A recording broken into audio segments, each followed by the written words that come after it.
Hey guys and welcome back to Best Car Picks. നമുക്കറിയാം ഇനി വരാനുള്ളത് ഹൈബ്രിഡ് വാഹനങ്ങളുടെ സമയമാണ്. ഇപ്പോൾ തന്നെ നമുക്ക് അത്യാവശ്യം ഹൈബ്രിഡ് വാഹനങ്ങൾ ഒരു 15 lakhsന് മുകളിലൊക്കെ ആയിട്ട് കിട്ടുന്നുണ്ട്. അതായത് എൻട്രി ലെവൽ വരുന്ന തന്നെ ടൊയോട്ടയുടെ ഹൈറൈഡർ ഹൈബ്രിഡ്, പിന്നെ നമ്മുടെ മാരുതി സുസുക്കിയുടെ ഗ്രാൻഡ് വിറ്റാര വിക്ടോറിയസ് എന്നീ രണ്ടിന് ഹൈബ്രിഡ് വരുന്നുണ്ട്. പിന്നെ സിറ്റി EHEV അതായത് സിറ്റി ഹൈബ്രിഡ് വരുന്നുണ്ട്. ഇതൊക്കെയാണ് ഇപ്പോൾ നിലവിൽ നമുക്ക് വാങ്ങാൻ പറ്റുന്ന ഓപ്ഷൻസ്.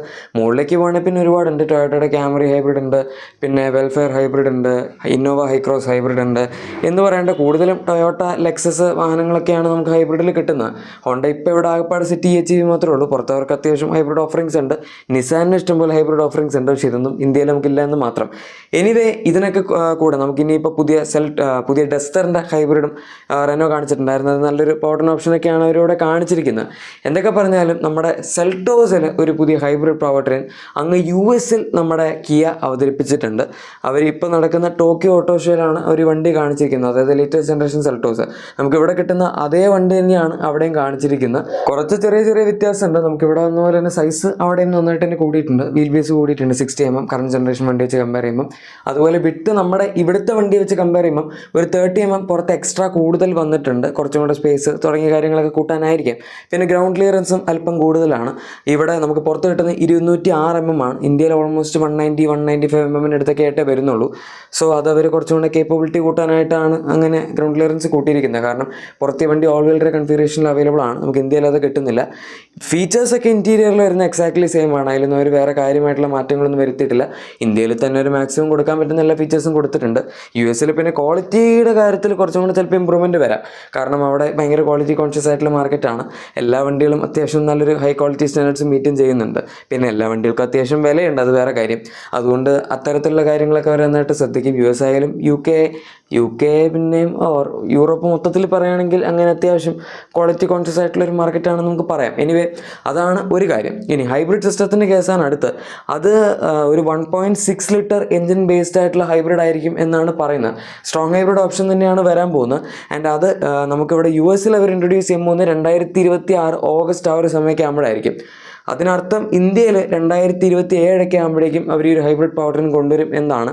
നമുക്കിപ്പോൾ ഓൾറെഡി ഡസ്റ്റർ വരുന്ന ഹൈബ്രിഡ് അത്യാവശ്യം നല്ല കേപ്പബിൾ ആണ്. കാരണം 1.8 ലിറ്റർ എഞ്ചിൻ ബേസ്ഡ് ആയിട്ടാണ് വരുന്നത്.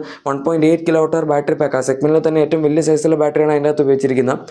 പിന്നെ നമ്മുടെ റെനോയുടെ തന്നെ F1 ബേസ്ഡ് ആയിട്ടുള്ള ഹൈബ്രിഡ് സിസ്റ്റത്തിൽ നിന്ന് അഡോപ്റ്റ് ചെയ്തിട്ടുള്ള ടെക്നോളജി എന്നാണ് അവർ പറയുന്നത്. സോ അത്യാവശ്യം നല്ല എഫിഷ്യൻസി, അതുപോലെ തന്നെ നമുക്ക് അത്യാവശ്യം ഓട്ടോറേറ്റ് പവർ ആയാലും 160 PS ആണ് ഓൺ പേപ്പർ ക്ലെയിം ചെയ്യുന്നത്. 172 Nm അടുത്ത് ടോർക്കുണ്ട്. 9 സെക്കൻഡ്സിനടുത്ത് ഈ ഒരു ഹൈബ്രിഡ് സിസ്റ്റം ഇന്റർനാഷണലി 0 to 100 അവർ ക്ലെയിം ചെയ്യുന്നുണ്ട്. സോ ആ ഒരു കേസ് എടുക്കുകയാണെങ്കിലും ഡസ്റ്റർ അത്യാവശ്യം സുപ്പീരിയർ ആണ്. പക്ഷേ ഇനിയിപ്പോൾ വരാനുള്ള വണ്ടി ഇതാണ്. നമുക്ക് ഡസ്റ്റർ ഹൈബ്രിഡ് വരാനും ഈ വർഷം അവസാനമാകും. അതായത് 2026 ഏകദേശം ഒരു ഒക്ടോബർ സമയമൊക്കെ ആകുമ്പോഴേക്കും ആ വണ്ടിയും വരുള്ളൂ. അത് കഴിഞ്ഞ് പിന്നെ ഒരു 3-4 മാസം കൊണ്ട് നമ്മുടെ കിയയുടെ ഹൈബ്രിഡും വരും. അത് കഴിഞ്ഞിട്ട് പിന്നെ ക്രെറ്റയുടെ പുതിയ ജനറേഷൻ 2027 പെൻഡിങ് ആണ്. അതിൻ്റെ അകത്തും ഹ്യുണ്ടായി ഉറപ്പായിട്ടും ഹൈബ്രിഡ് കൊണ്ടുവരുന്നതായിരിക്കും. സോ ഇതിന് രണ്ടിനും കൂടെ വേണ്ടിയിട്ടുള്ളൊരു ഹൈബ്രിഡ് സിസ്റ്റമാണ് അവരിനിപ്പോൾ US കാണിക്കാൻ പോകുന്നത്. ആൻഡ് ഓൾമോസ്റ്റ് സെയിം സിസ്റ്റം തന്നെയാണ് നമുക്ക് ഇവിടെയും കിട്ടുന്നതായിട്ട് ഇപ്പോഴത്തെ റിപ്പോർട്ട്സ് വരുന്നത്. ഓട്ടോക്കാർ ഇന്ത്യ, റഷ്ലൈൻ തുടങ്ങിയ ബാക്കി വെബ്സൈറ്റ്സ് ഒക്കെയാണ് അത് റിപ്പോർട്ട് ചെയ്തിരിക്കുന്നത്. കാരണം ടോക്കിയോയിൽ ഒരു വണ്ടി കാണിച്ചിരിക്കുന്നതിൻ്റെ അടിസ്ഥാനത്തിലാണ് ഈ ഡീറ്റെയിൽസ് എല്ലാം തന്നെ ഇപ്പോൾ വരുന്നത്. പിന്നെ ബാക്കി എഞ്ചിൻ ഓപ്ഷൻസിലൊക്കെ നല്ല വ്യത്യാസമുണ്ട്. കാരണം അവിടെ നമുക്ക് കിട്ടുന്ന പവർ ഓപ്ഷൻസ് അല്ല ഇവിടെ നമുക്ക് കിട്ടുന്നത്. ഇവിടെ നമുക്കെല്ലാം 1.5 ലിറ്റർ എഞ്ചിൻസ് ആണ് വരുന്നത്. 1.5 NA ഉണ്ട്, 1.5 ടർബോ പെട്രോൾ ഉണ്ട്, 1.5 ടർബോ ഡീസൽ ഉണ്ട്. പക്ഷേ അവിടെ ഡീസലിൻ്റെ ഓപ്ഷൻ എൻ്റെ അറിവിലില്ല.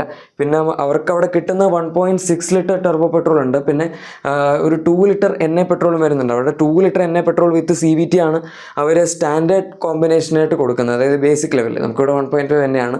അതുപോലെ പവർഫുൾ ഓപ്ഷനായിട്ടാണ് 1.6 ടർബോ കൊടുക്കുന്നത്. ഈ 1.6 ടർബോ പെട്രോൾ അവിടെ പൊതുവേ നമ്മുടെ മറ്റേ i20N വരുന്ന അതേ എഞ്ചിനാണ്. അത് അത്യാവശ്യം നല്ല പൊട്ടൻഷ്യലുള്ള എഞ്ചിനാണ്.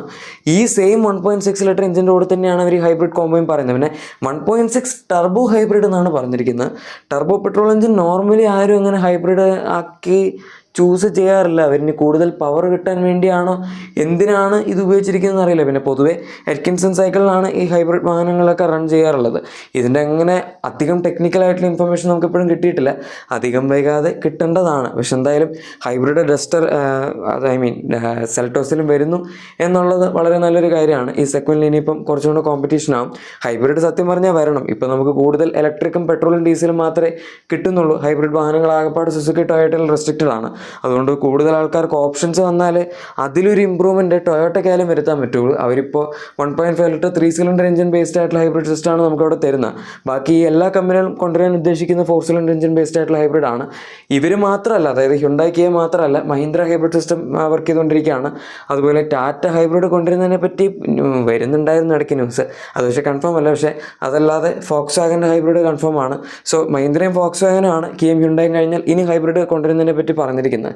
ടാറ്റയുടെ കാര്യം നമുക്ക് കണ്ടറിഞ്ഞ് കാണാം എന്താണെന്നുള്ളത്. സോ ഗൈസ്, ഇതാണ് സെൽട്ടോസ് ഹൈബ്രിഡിനെ പറ്റി നമുക്കിപ്പോൾ കിട്ടിയിരിക്കുന്ന അപ്ഡേറ്റ്. എന്താണ് നിങ്ങൾക്ക് ഇതിനെപ്പറ്റി പറയാനുള്ളത്? ഇത് വന്നാൽ സക്സസ്ഫുൾ ആയിരിക്കും അല്ലെങ്കിൽ പ്രൈസൊക്കെ എങ്ങനെയായിരിക്കും എന്നുള്ളതൊക്കെ നിങ്ങൾ താഴെ കമൻസിൽ പറഞ്ഞേക്കാം. പിന്നെ നിങ്ങളുടെ എക്സിസ്റ്റിംഗ് വാഹനത്തിന് എന്തെങ്കിലും ആക്സസറീസ് ക്ലീൻ പ്രോഡക്ട്സ് ഒക്കെ ആണെങ്കിൽ നമ്മുടെ പ്രൊഡക്റ്റ് ടാഗിൽ അല്ലെങ്കിൽ ഡിസ്ക്രിപ്ഷൻ ഉറപ്പായിട്ടും ചെക്കൗട്ടും ചെയ്തേക്കാം. വീഡിയോ ഇഷ്ടപ്പെട്ടെങ്കിൽ ലൈക്കും സബ്സ്ക്രൈബും ഷെയറും ചെയ്ത് നമ്മൾ സപ്പോർട്ട് ചെയ്യാനും മറക്കണ്ട. നമുക്ക് മറ്റൊരു വീഡിയോയിൽ കാണാം. അതുവരെ thank you for watching my video and good bye.